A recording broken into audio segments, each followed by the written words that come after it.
Hello, everyone, and welcome to Spill the RT episode 67. My name is Eamon B. Shanahan, and I'm here with Josh Stein. Hello, Josh. Eamon. Hello, Eamon. It's 67. Wow. 67, Truly, yes, yes, yes, truly. it is I truly. keep I keep just being amazed just because we keep managing to do this week after week. You Folks love don't know. numbers. You just don't know. You don't know how crazy it is behind the scenes. Nonetheless, we persevere and we march forward. And here we are at episode 67. Episode I'm patting 67. myself. I'm Well patting. done. Pat, Good job. go ahead. Pat yourself on the back, Eamon. I can't pat you. So go ahead. Pat, pat, pat, pat, There you pat, go. pat. We have lots of things to pat ourselves in the back because I've been receiving artworks every Yeah. single day in what is now my depot. I'm like Yes. DHL Express here in London. I'm receiving tons of artworks from our artists in Nua Collective in Yes. advance of our exhibition at Candid Arts Trust. Getting that in That's there true. quick for those of you who decide to switch off after the first 5 minutes. It's That's coming opening soon. on Thursday, so get your asses in gear and come to Candid Arts Trust But next give them an Thursday, actual date. Thursday, the 20th of November, there you go, opening at 6 p.m. 2025. at yes, in 2025 at 6 p.m. on Thursday. And I'm going to sit in the exhibition studio space from 10 a.m. until 9 p.m. on Friday and Saturday as well. So if you want to come in and see me bored out of my So, tree, so you're doing a performance piece. You're not leaving for 3 days. I am doing a performance piece. I am going to go into my Marina Abramovich state and I'm going So, to create an art performance by so my if endurance. so if people want to see what you look like by day three, they should come on down. Hopefully relieved. Um, Selfies. That's yeah. definitely Oh, selfie come for a territory. selfie. Absolutely. Yeah, come for a selfie. Or just I'll be so thrilled by the end of day three because everybody will have bought every piece. Let's Putting hope. that out there, putting that out there. Excellent. So yeah, that's happening next week. But this week we have lots of stories to keep you engaged with about the real art world. So Josh, tell us Indeed. what's happening. Are we ready? We Yes, ready? fire This ahead. week, this week, the password to the Louvre security system. Medieval graffiti. Coppola flop leads to watch sale. The Parthenon free of scaffolding for the first time in 200 years. Proof that art makes us healthier. And Charles Brooks's interviews of musical instruments. That's a very cool one. All that and a brand new guest are up next as we spill the art tea. Welcome to episode 67. Pow, pow, pow, pow, pow, pow. Excellent. Very good, very good. Well, we've got lots on, and we have a very fabulous guest who is a quite a new member of Newer Collective, but we are very It's chuffed true. to have him because he's a very talented soul. So Very, please very. welcome to the stage Mr. Enrique Hernandez. Yay! Hello, Enrique. Hello, How are how are you? you? Buenos Aires. Very happy to be Hola! here. Hola. I feel like we're doing the Hola. Eurovision. How many points go to Ireland? All of them, come on. 12 points. 12 points. Oh no, I don't know. I don't know what that would be in Spanish. What's 12 in Spanish, Enrique? 12. 12. Dulce. 12. Excellent. Well, while I continue to butcher the Spanish language, I will um, talk less in Spanish now. Anywho, Enrique, it's great to have you on the show, and we are going to see some really exciting previews. So stick with us today, guys, because you're going to get to see some of the work that he will feature in our Yes. exhibition next week. So that's really exciting Yes. because it's some fabulous stuff, folks. So stay posted for that. However, we've got plenty of stories to get on with today. So, Josh, where are we heading to first? I believe we're going to head back to Paris for a second. Off we go to France once again, revisiting the Louvre, right? I'm sure, Enrico, you Louvre. are aware that the Louvre got broken into. Yes. Okay. I am, Now, yes. if you were going to set up a security system, let me ask you this, guys. If you were going to set up a security system that had a password, Mhm. what password would you, or what password wouldn't you pick? How about that? Like, what wouldn't you use as your password for your security system if you were, say, the Louvre? Art. There you go. That's a good one. Yep. That's a good one. How about you, Enrique. Enrique? What word would you avoid? I I wouldn't use the same word as the name of the Right. Louvre. Exactly. It's Exactly. it's almost as bad as saying dessin, which is art in French. This See, I'm is doing this all the is languages. how I'm bilingual today. this whole thing has okay. First, this is not the first time they got robbed. Okay, fine, right? Like lightning does strike twice sometimes. Fine, whatever. if not But five then times. they didn't have cameras on most of the site. The cameras they had were not manned, so no one was actually watching, right? And then the security system's password was Louvre. Love it. How do you? It's just like It's this almost as is bad as saying your password is password.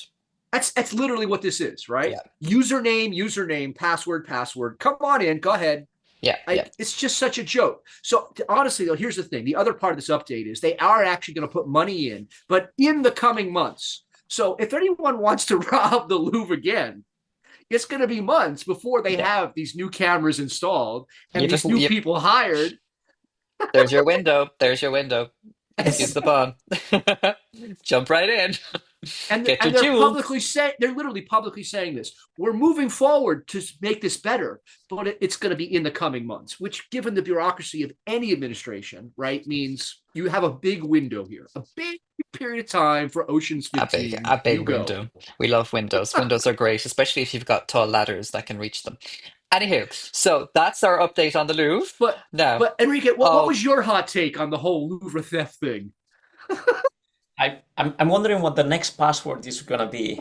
Like, it's gonna be uh, Le Louvre. yeah, le Louvre. Le- Is it masculine or feminine? Maybe they could, if it it's is masculine, they could trick people and say it's La Louvre instead.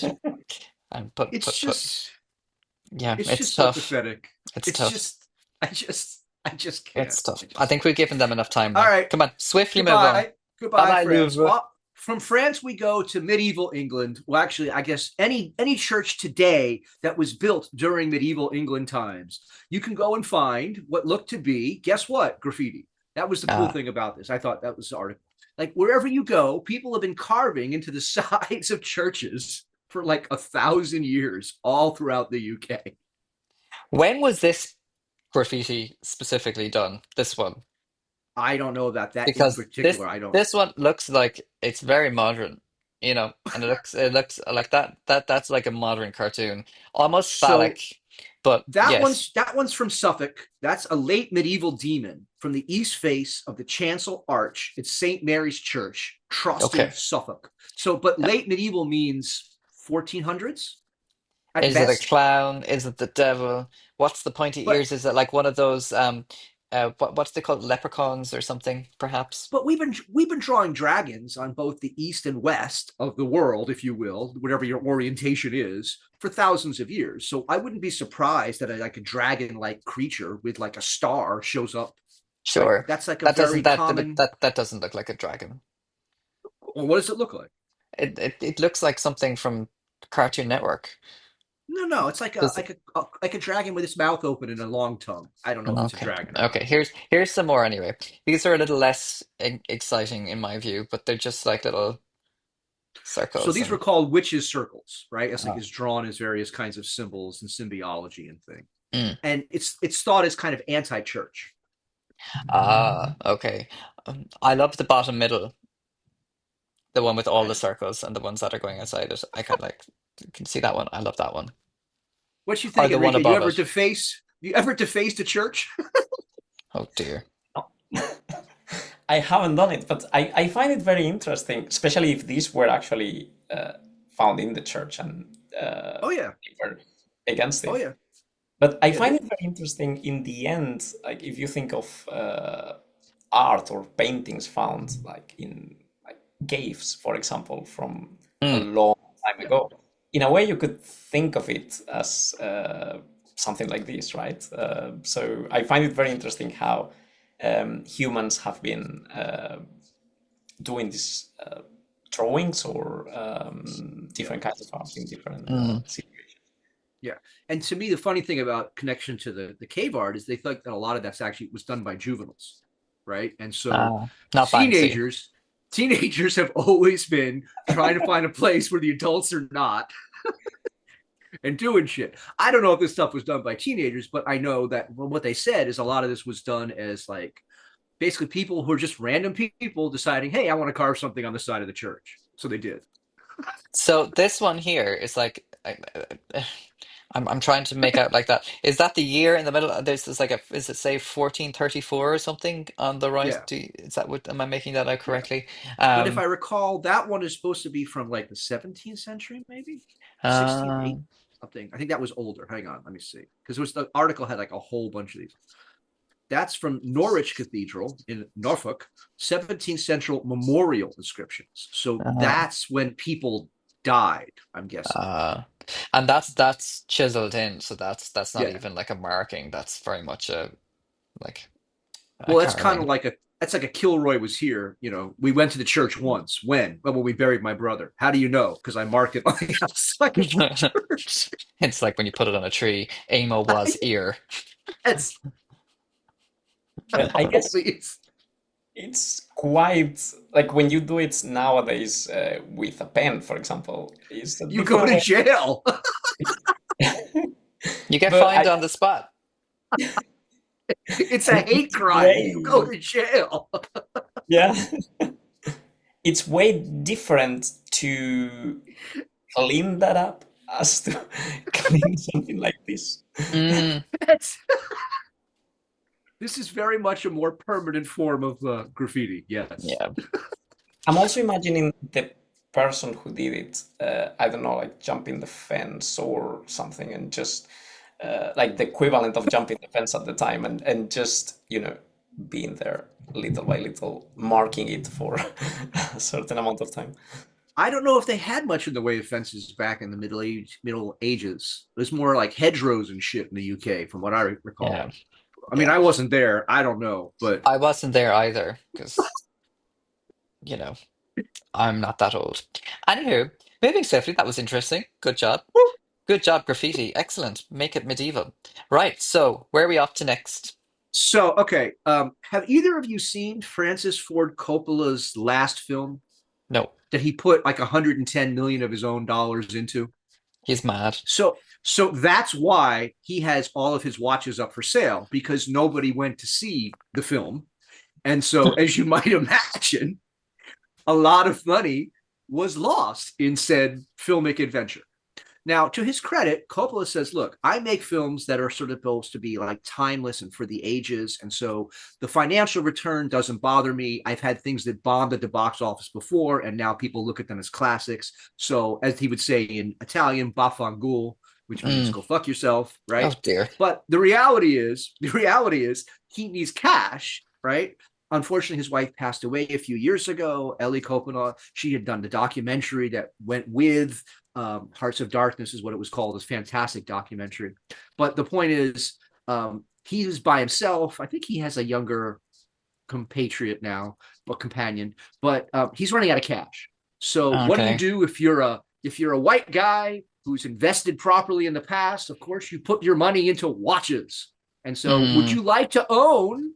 So one of them's for $1 million, but some of them, the estimates are as low as $3,000. So if Okay. you're really into Coppola, Would he not be still making like commission from the Godfather series or like kind of, you okay, know? so I don't know if you're aware of this, but this guy has like a whole wine company empire that he has put any of those kind of residuals into keeping that afloat. Because the Uh, joke in the wine business, as the ex winemaker in the room, the joke in the wine business is, how do you make a small fortune? You start with a large fortune.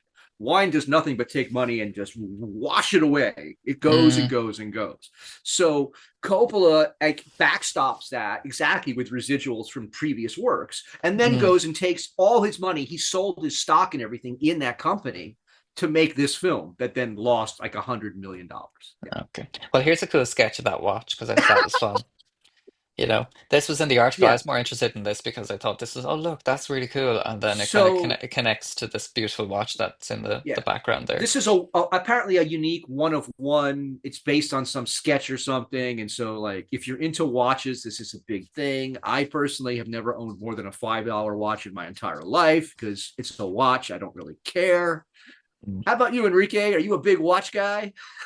I have a couple of watches, but I'm not even wearing one now. I don't think they are worth that much. I definitely don't think I can finance my career based on them.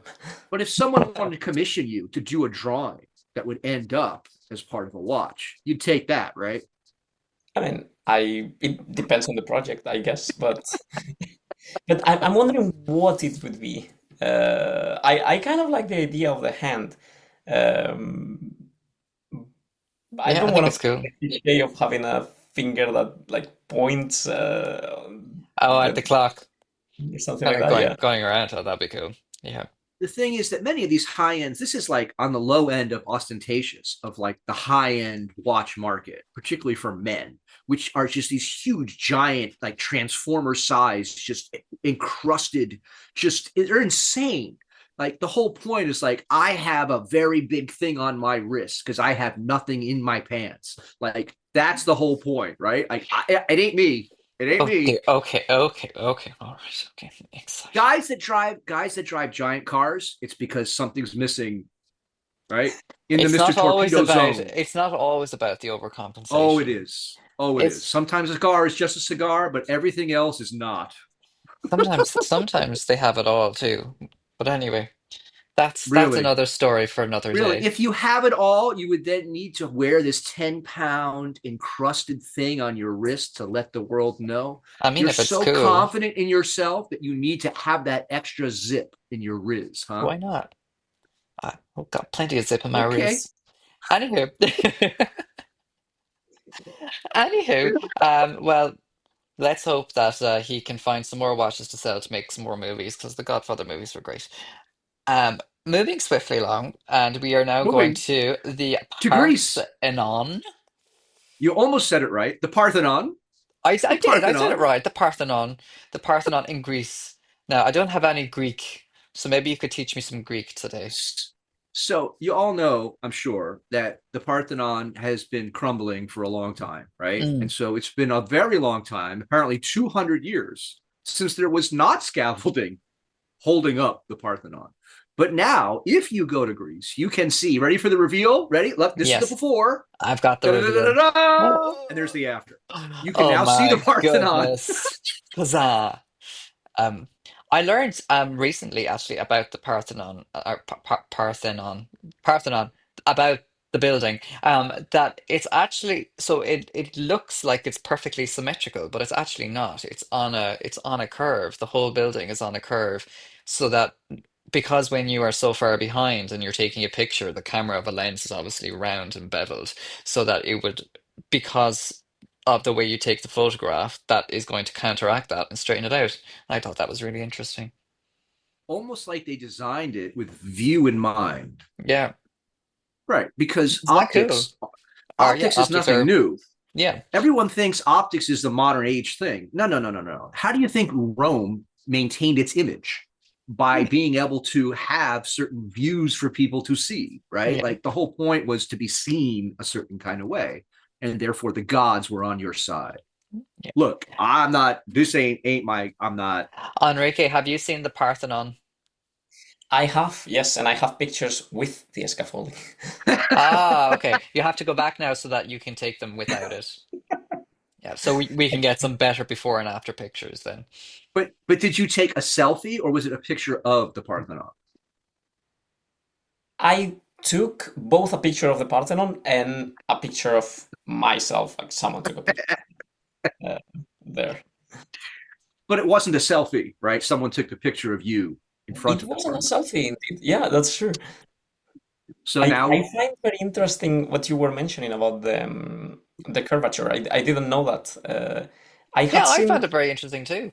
yeah, I had seen a lot of interesting things about, for example, acoustics and hmm, how shape of things and curvature and geometry were used for certain purposes. But Hmm. I haven't seen one like this in like yeah. optics, actually, how you can see it differently. It's actually funny you mentioned that. There's several buildings that are built in Washington that have a curve, and that was done because you could hear people whispering on the other side of the curve, and they didn't. Yes. But and so for a long time, people didn't know this, and so like they would go into conference, right, and then they'd be, I'm and then trying they to would think. know exactly. I'm trying to think what it was that I heard that it was definitely some chick flick that I watched where I saw that happen, where I learned No, that but it's for information. real. Yeah. It's for, I forget which state capital I was in. It might have been. maybe the Was it, dome in the Congress. was it I can't Legally remember. Blonde, baby? No, no, no. I'm not talking about the film. I was physically in the building at some point. See, if you grow up on the East Coast in the United States, but for school trips, they take you to all the different places where like democracy supposedly happened, right? So there's a whole bunch Mm, of Revolutionary War battlefields I got dragged to. They drag you to Washington or to Albany in New York. It's all these different state buildings that were there during all these different parts of the civics lessons, right? and So of they course, take you America is in, known for its democracy. yeah, right, right. That's they take you in on a school trip. They march you in, and like to keep you interested, they're like, "Hey, go over here and whisper," and someone else go over there and listen. And that's what's supposed to bring history alive. So that's like the only thing I remember from a trip like that was there was a Uh, dome where people could whisper and hear it. well, now there you go. I love it. I think it's a great idea. Um, but yeah, cool. Gotta love proper architecture. You're not going to find that now in one of your steel buildings with your concrete and glass. Anyway, Yeah. he says with a kitchen full of concrete and glass. Anyway, anywho, moving swiftly along to our To next King's story. College. Off to King's King's College. College in They London. did a study. Yep, King's College. I know it well. I was there several times over the years. They did a study, and the study is that exposure to art actually does make people measurably better, right? And what they mean by that is they measured their heart rates and their skin temperature, and they took saliva samples after a 20-minute session with art. The stress Mm. hormone, cortisol, that's the big thing, right? Like if you can't sleep at night, it's because your cortisol's too high, right? Hmm. Cortisol dropped 22% if they looked at original artwork and 8% if they looked at reproductions. Kind of weird, but I guess your Oh. brain knows when it's looking at a real thing versus a repro. Other things like cytokines, those are the things that can make you sick and get you ill in all different kinds of way, dropped by 30% when looking at art. See, I So can like these, imagine that that would be the case if you're looking at the likes of, I don't know, the Starry Night or something. But what if you were looking at like a Bruegel or something that's like apparently it didn't psychotic? matter. It doesn't matter. It's the contemplative, the meditative. You know how like you can do what are called forest baths? You go out into Yes. nature and you literally just breathe in the chemicals that the trees are releasing. This is the equivalent of that by going to a museum or gallery. It's not about the particular thing you're looking at. It's that it slows you down. It changes the way you're relating to the world. And as a result of that, the hormones that are being released by your body change too. Massaging the mind. Come on, Enrique, do you not feel better when you're creating? I do, but I was wondering, yeah, like it's a bit different to be in a museum or a gallery looking at art than actually doing it, because there are days that when you're creating also they are a bit tough, they are difficult. But it is true that normally I feel way better Did you after. ever did you ever come across one of your own artworks and forget it was yours and just look at it like it was anybody else's artwork? There was recently when I was moving, I had put pictures of some of my artworks on my website, and at some point I stored them away, and I mostly saw them through my website, my computer, my like the images. Mm-hmm. And when then I saw the actual painting when I moved and I was unwrapping things, it felt a lot like when you've seen a famous artwork only in pictures and finally you go and see it live. It was a very interesting feeling, I guess. It even surprised me, like the dimensions of the painting and the textures, Right. things like that. That was a very interesting feeling indeed. Hmm. That was a stress relieving moment. Yeah. That's the same. That's Yes. what we're Yeah. talking about. I'm with Even you the that work. as a creator, we don't necessarily approach it the same exact way, right? I don't go to a museum or a gallery and like just try to appreciate because I'm always like looking for technique and right. I'm looking at how stuff gets done. Yeah. But Mm. even still, it's that act of slowing down, of like being arrested and having to like evaluate what's actually in front of you. Mm. That's where those chemicals get released. Do you know, that's funny how you bring that point up now, because I just think about sometimes when I see a painting that I really, really like or really resonate with, generally it's a painting, sometimes it's not. Yeah. Anyway, I do find that, I don't want to know what the technique was. I just want to appreciate it just in its Mm, form. And it's just like I don't want to investigate this any further because I want to take it for what it is and how sure. it's presented. That's not I'm not saying that critically of what your thoughts were. I'm just saying that it was No. more that. kind of sometimes it's better. It's almost better not to investigate. Just to No, kind I of wish I could. I totally with you. I yeah. wish I could, right? But it's like I've been a professional musician for so long. If I hear music, I immediately am thinking about, well, how is this being played? I can Mm, part of me can still appreciate it as music, but most of my brain is processing it as a fellow maker, right? And it's the same thing. If I go and see new artwork I haven't seen before, obviously I'm seeing it for the first time, and so yeah. part of me is just appreciating it. But I think mostly yeah. I'm like, well, how is that done? And because that's what keeps it interesting for me, Mm, right? Like, there's always going to be new images out there. How to make that myself, that's what I've been doing my whole life. And so, how somebody has done something, that's what I'm usually most yeah. interested in. I think But I'm that's very like me, that. right? I think I'm very like that when it comes to theater. So it's like if I'm in Hmm. watching a show, I can never let it go. I have to be. I'm always Right. looking at the rig, or I'm always looking at the That's a performances. but that's a perfect example, right? I've Yeah, done yeah, yeah. lighting and rigging for so long, for so many Mm, years. It's the same thing. I'm like, well, would I have put those par cans there? Is that the gel filters I would have used? Like, I'm still yeah. trying to enjoy the moment, but I can't fully be in the moment because I've Mm. just done these things, you know? Also, But if you're being drawn to the tech, then there's something really wrong going on the stage. I'm kind of like, dude, No, your performance ain't good enough. So, because I'm too focused on what the tech is happening. no, I just think what you're saying is what I'm saying, which is you're Yes. not able to return to that like pure state anymore Yeah. because that's just not possible, right? Like there's no returning home. You're always going to be different each lap Yes. around the track. Enrique, is there an environment in which you would experience something similar? I feel something in a way. It is true that it's different to appreciate the work for what it is. I feel it very tempting to many times go and see what exactly the artist did at certain points, for example, in a painting. Mm, But it is true that once you notice certain things, it feels a bit that you're closer to the person who was creating. You may say, "Oh, he used here a thumb instead of using the brush," for example, and then you are sitting there looking at the painting, but it feels a bit like you are sitting with them. You know a bit what they were struggling with, you know what they were doing. So I yeah. feel both things can coexist in a way. Okay, so we are done with art and medicine. We love a science story here on Spill the RT. So we're going to move swiftly into Off our to next one now. And as you spoke very nicely about the sound and music, this is quite a cool little segue.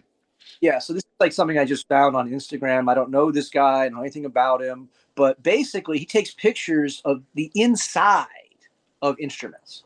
Ah, And what I thought was we were talking about architecture, right? There's this issue of light and lines and horizon.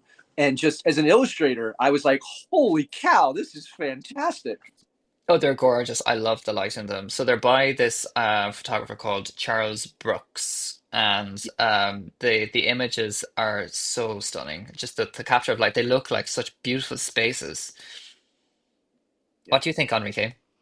I find it, if I were to show this in an exhibition, for example, I'd be curious to see how it would be if you don't mention that they are actually insides of instruments. Like Mm, you just show it as spaces yeah, and see what, because I think at some point you can really see that the one on the left is an instrument, but the one on the right, I think it would take a little bit more time. it would. Uh, And we have yeah. more guessing. So here's another one, which I think is even more ambiguous.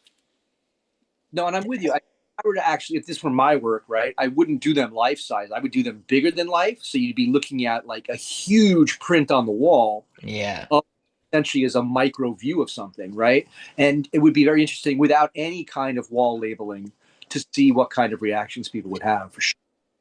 I'd love to see this in a room. I'd love, as in, like, I'd love a room that texture, that wood form, and that layout. I think it's just really beautiful, and with the light that's shining through, it's just gorgeous. Move to Norway. Move to Norway. Yeah, I do love a bit of Scandi design. I do. Or Japan kind of aesthetic. It kind of has that kind of raw wooden aesthetic, doesn't it? So you guys are going to basically spend your life in IKEA as you rebuild that house. Is that what? No, no, because IKEA is plywood. I don't do plywood, darling. No, Oh, I- solid all the way. you are so bougie. I so bougie. I'm a bougie bitch. That's what my cousin Evangeline says that to me. I'm a bougie bougie bitch, so that's fine. I'm okay with that. And here's the final image, which I think is really gorgeous too. Potentially, is that inside a guitar? I'd say because it's got the pickup on it, I believe so. It's a guitar or a a bass. I bass think maybe. what I thought was interesting was because I was thinking about this like architecturally, how much the lines, the sight lines, and the way the horizon moves. It reminded me so much of when you're doing like architecture for memorials or for churches or for Yeah. like supposed to have a kind of like timeless quality Mm. that there really was something to the interior of these structures because architecturally, right, they have to hold up over time. So it makes sense that you'd have the same kind of trusses, the same kind of use of geometry in order to create the understructure for for the instruments. That was very I beautifully totally articulated. That's me. I'm a beautiful articulator. What you? I Oh, really like that because I feel that the way something like this can come up as wow, this is such a nice trend. Like this person had the great idea of taking pictures inside of instruments. I feel all the weight is a bit on the fact that the pictures were taken or how they were taken or how original this is, but it removes a bit. I think the real beauty of it is the instrument itself, how carefully uh, mm, instruments are built, how many little features they have that we may completely ignore. So I really like that yeah, comparison with the actual architecture, the yeah detail. the Uh, craftsmanship. yes. Well, Mm, what I immediately was, I'd love to see this done with like a Stradivarius because the wood graining of those pieces, what makes them special is because they're from this particular part of this forest that was hit during this cold snap. And so, like, the trees will never grow the same way again. And so, the mm. wood on the inside of the instruments would be different as well. But I don't know what kind of access he has to $1 million Stradivarius, but that's the kind of thing I would like to see a photograph of the inside of. Mm, cool. Yeah, deadly. Maybe they should start looking at collabs. Call us, Some call us up, Charles. Call yeah, us up. we'll find a Stradivarius for you, Well, Charles. we'll hook it up, no problem. We got six. It's not a problem. Six? Okay. Oh, I got six. They're locked away. Could I have one? Could I just have an event of one? Is that okay? Okay, perfect. Right. Well, thank you for that. That was great. Thank you for bringing that story because I really enjoyed it. Enrique, though, we have some really fabulous work that belongs to you that we're going to showcase now. So let's do that. So the first piece that I have here is this new charcoal piece of yours. Back up for a second. Enrique, tell us a little about you. Tell us about your practice. Excuse me, don't cut in front of me like that. Thank you very much. So, yes, I am an artist and I've been part of Nua Collective for some time, and I will also be in the amazing exhibition we are having next week. And I mostly paint and draw. I used to do a lot of figurative paintings and drawings, and these past months I've been trying to explore a little bit more human emotions and how they could be triggered or explored through the uncanny, and a bit in relation or in response to some of the surrealist movement using drapery. And I've done several works with drapery on itself. And more recently, I've started to put the drapery in different situations in relation to objects because I felt it gave me a certain freedom to be able to also play with the space, have a bit of a more three-dimensional view, and also I like to use the drapery in my own way. So some of my first drawings were mostly realistic by little, but little by little I've started to try to get to know the fabric a bit better and try to play with it. So these pieces that we are seeing here have been done from imagination. So I really like to place this little folds and little holes and shadows. I like to use very dramatic contrasts. Cool. And for this piece in particular, I really like that. I really wanted to explore that And three-dimensional view. you switched to grayscale as well with this series. Yes, I did. Yes, I think I have rediscovered the beauty of charcoal, or at least my interest in it, because it's something that I had used years ago, but I didn't really use it recently. And in the past months, I've gone back to it, and I find it such a versatile medium because it's possible to. Um, some of these things are actually done by erasing, like bringing the Mm, highlights through erasing the charcoal that I had put on previously. yeah, cool. That's I love that with pencil work as well, that you can kind of just pull back a bit if you need to using. But charcoal in particular, it's almost kind of like watercolors, but not, because you can undo some of what you do in a way that you can't do with watercolors, and it's Yeah. an interesting medium to work with. Mm, Can I ask, because the work that you were doing prior to this was very impressionist, I would say, reminding me a lot of like Egon Schiele, and this is now moving more towards surrealism. What's going on with your thought process in that? I think something that I'm trying to have always as the conducting wire in my practice is emotions and contrasts or contradictions, how different things can coexist. And mm, I think in the past I was exploring emotions such as being brave and at the same time being scared, being exposed, but at the same time trying to understand one's own identity.